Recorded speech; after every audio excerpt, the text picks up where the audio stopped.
پاکستان کی hockey team Europe کے دورے کے دوران اسپین کے شہر بارسلونا میں پہنچ گئی، جہاں اسپین کی ٹیم کے ساتھ 3 دوستانہ میچ کھیلے گئے۔ میزبان ٹیم کے ساتھ پہلے میچ میں پاکستانی ہاکی ٹیم نے اسپین کو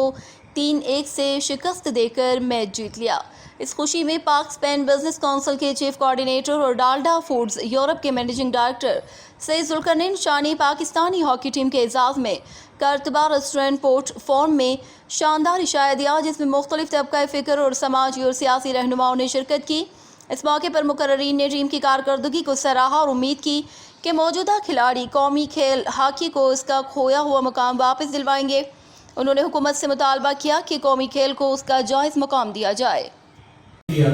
سے مبارکباد پیش کرتا ہوں۔ آج انہوں نے بہت عمدہ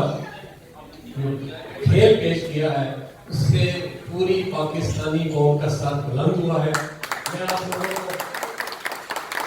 اپریشیٹ کرتا ہوں۔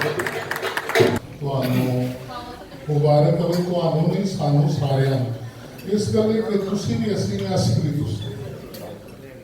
کہ ملک کے قوم جس میں کدے ایئرپورٹ تے آگی دا تو اتنے جب فارم فیل کریے تو اتنے قومیت نہ کو جٹ ہوتا ہے نہ گجر ہوتا ہے غلط ہوتا ہے اتنے پاک اندر آپ فرینڈز آف ہاکی کے نام سے ایڈورٹائز کروائیں اور جو لوگ اس کے ممبر بنیں گے وہ 5-10 یورو کے حساب سے پیسے کریں گے۔ میرے خیال میں یہ بات تو میں نے چھوٹی کی ہے، لیکن جب 5-10 یورو کے حساب سے جائیں گے تو لاکھوں کے حساب سے پاکستانی یہاں جن کی آواز ہم سنتے رہتے ہیں، اور ہمارے لیے یہ بڑا آسان ہے کہ ہم انہیں ہر محفل میں اس میں تک کیا پوزیشن تھی، اس کے بعد ڈیپنگ ہوتے ہوتے اب وہ کمال گیا تھا کہ 17 نمبر پہ ہے، لاسٹ میں ہم چلے گئے اینڈ پہ۔ اس میں کوئی شک نہیں کہ لوگوں کی توجہ بھی کمرشل ہو گئی ہے، عبادت نہیں ہے۔ آپ لوگ ان ان کو جانتے ہوں گے،